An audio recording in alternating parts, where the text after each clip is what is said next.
देखू का लाइल बानी से नूरा लगावे देखू ओ नो लाइल बानी से अरे बाप हो बाप साहब तुर के मनी का लाने को अपने बढ़ल बा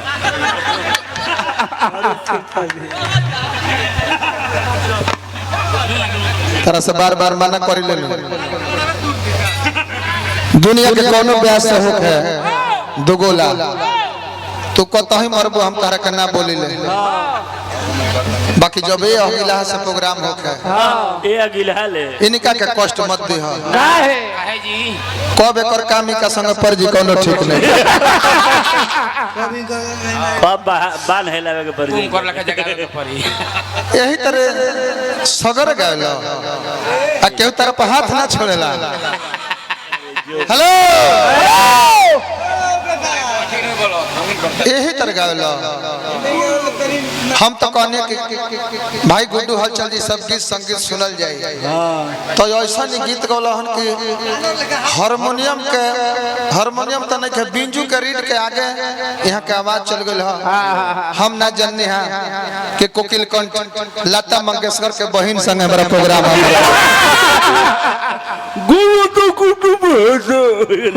तने मारो फर्स्ट मारी इनका बाई का दवाई हम करता नहीं तारा बाई का दवाई हम तुरंत अब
चुनू बाबा ने पेश किए क्या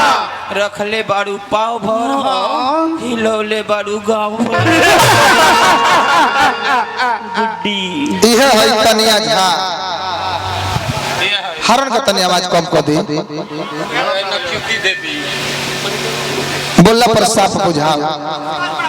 बॉक्स में आवाज पानी बढ़ा दे हां आई कौन तनी कम कर दी हेलो और इको कम करी बोलला पर साफ बुझा हेलो पीछे के मॉनिटर का बढ़ा दो इहे तनिया झा है हाउ है त गालावा बाबा त्रिशूलवा ढुका ले बड़े एही तरह वो जंगल में गदहा रहत रहे हां एगो बाघ रहत रहे आ गदहवा बाघवा में से झगड़ा हो गई गदहवा कहे कि घास के रंग करिया होला आ बाघवा कहे कि घास के रंग हरियर होला यही बात पर झगड़ा करत करत जंगल के राजा शेर के यहाँ गइल सब जंगल के राजा शेर पूछले कि बहस काथी के भइल बा बघवा कहलस कि महाराज रवत राजा हई हई गदहवा कहता कि घास के रंग करिया होला हम कहतनी कि घास के रंग हरियर होला रौरा फैसला करी जंगल के राजा कहले कि हम फैसला कर दे बाकी ओकरा खातिर 1 साल के सजा तो हम लोग के भोगे के पड़ी दोनों जना तैयार हो गइल शेर कहले कि मैं गदहा के बात सही बा घास के रंग करिए होला एकरा खातिर बाघ तारा के 1 साल खातिर सजा दिहल जाता जेल में खटब अब जंगल के राजा रहले तो बात मान नहीं के बा। हाँ जी। 1 साल बाघ जब सजा काट के अइले तो जंगल के राजा शेर से पूछले के महाराज ई रउआ जानत रहनी है कि घास के रंग हरियरे होला। तब रउआ गधा कर से काहे बोलबी? 1 साल का हम सजा खट के बतानी। शेर कहले कि हम एक खातिर तो के सजा नहीं देले कि घास के रंग कैसन होला। हम एक खातिर तो के सजा देले बानी कुत्ते एगो बाघ हो के एगो गधा के मुंह लगल है। ओई में नाटुर गधा जोरे गधा ओहो में जंगली गधा तू एगो बाघ हो के गधा के मुंह लगल है। ऐसे तरह का हम 1 साल का सजा देले रहनी। देखो कह जाला न हाथी मरियो जाई हाथी मर के गिर जाई तो बहु गधा के दाम से ऊंचे बेचाए।